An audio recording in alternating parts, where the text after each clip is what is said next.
Hello ladies and gentlemen, this is Behram Qazi from Grassroots Cricket reporting live from Multan International Cricket Ground. I have an English supporter here with me. Sir, what's your name? Richard. Richard, welcome to Pakistan. I hope the country has treated you well thus far. Yeah, it's been amazing. It's really good to be here. Alright, talk about your experience, are you here for the first time? Were you there in Pindi or are you just here for the Multan test? I'm just here for Multan test. I literally arrived yesterday. So yeah, I've only unfortunately got a week here.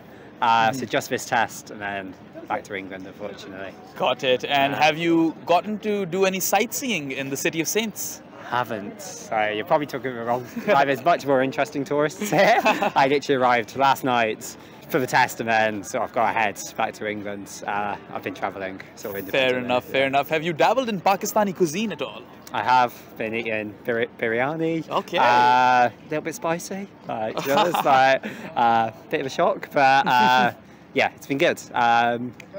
Lots of good meat, which I maybe didn't expect. Heavy on meat. Yeah. The barbecue in Pakistan is sought after. Okay, so you've got a taste of the Pakistan fans a bit, and I take that you've visited other countries and you've got a taste of fans from across the world. So how do Pakistan fans compare to fans from across the world? So knowledgeable. I've just been in a discussion about Jordan Cox, who's some obscure Surrey player, and someone's lecturing me about how he looks good.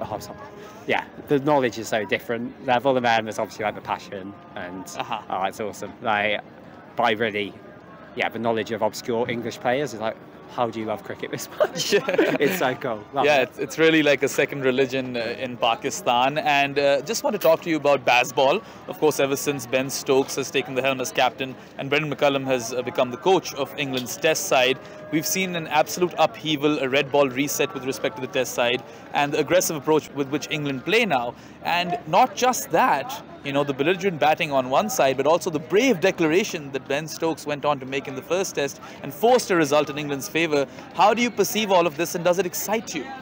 Massively. I was actually, before this, travelling, and I was just on a beach in Asia somewhere, and the test was so exciting, the last one, but I wanted to come to this one. So I love test cricket, I always have, but it's so exciting to be it was so exciting, it made me want to come here for it, which, if people keep talking about it dying, then I love it. It's even to still have last days, which could go either way, to have scored 200 in the morning session, I don't know how to calibrate, because I'm 5 wickets down, 200 in, I don't know what that means, but it's exciting, isn't it? So I love it. It certainly is really, really exciting. After some stodgy sort of years of it's absolutely. And I mean, you've got 7 test victories and 8 test matches to account for it, so there's definitely some results to go by. And also, what do you make of this surface so far? Now, it was a belter of a surface in Rawalpindi, really, really conducive towards batting, but over here we're seeing the pitch take a bit of turn early on. So what do you make of it, and how difficult do you think it'll be to bat come 4th innings? Do you know what I'm finding really hard to read, because scoring looks relatively okay in terms of rates are pretty high, the pace bowlers weren't getting much, but then you've had the debutant spinner get 5 wickets, but at the other end maybe didn't look as threatening, so I don't know whether that's just trying to work out him in particular. So I don't know at this point. It's hard to read 3 hours in what it's going to do. Is it actually a decent pitch, and we're struggling to read that single spinner, or is Jack Leach going to rip it sideways? And we're going to be. I don't know. It's a bit too early, I reckon. Yeah. Only time will tell. And what do you make of Abrar? I mean, he's making his test debut. He's 24 years old. He actually is not like many other conventional leg spinners. Kind of spins it with his middle finger. So what do you make of him thus far? I mean, he's got 560 in the morning.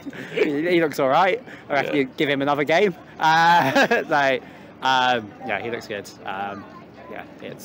Do you think Pakistan will be missing Naseem, Shah and Shaheen Afridi in this test match? I'm missing them. I was really excited to see someone bowling, 2 of them bowling rockets.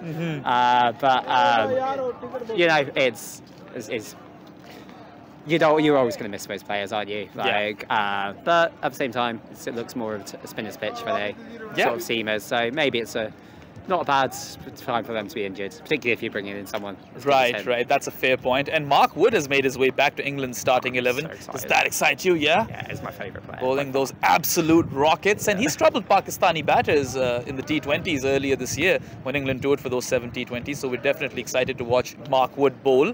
And just on a closing note, your favourite English and Pakistani players? So Mark Woods, and then yeah, I love a fast bowler, so it would be Naseem Shah from Pakistani side. So yeah, I love someone. Batsmen getting a bit scared. That's what. Right, right. When you're in the right country for that. We love our fast bowling over here. We have an absolute factory of fast bowlers. So glad you'll get to enjoy some of that. And do you reckon that England or Pakistan, which team is slightly ahead of the game at this point? I can't read it. I'm still recalibrating to it's lunchtime, it's 200 for 5, and 5 is bad, 200 is good. I don't know. I reckon Pakistan are just ahead. Fair enough, fair enough. Yeah. All right, well, thank you so much for your time, and I hope you have a wonderful stay in Pakistan and the country continues to treat you well. Go ahead and enjoy the test match. It was an absolute pleasure talking to you. Awesome, thank you. Thank you, cheers. And thank you, viewers, for tuning in. For similar content, stay tuned. Brought to you by Grassroots Cricket.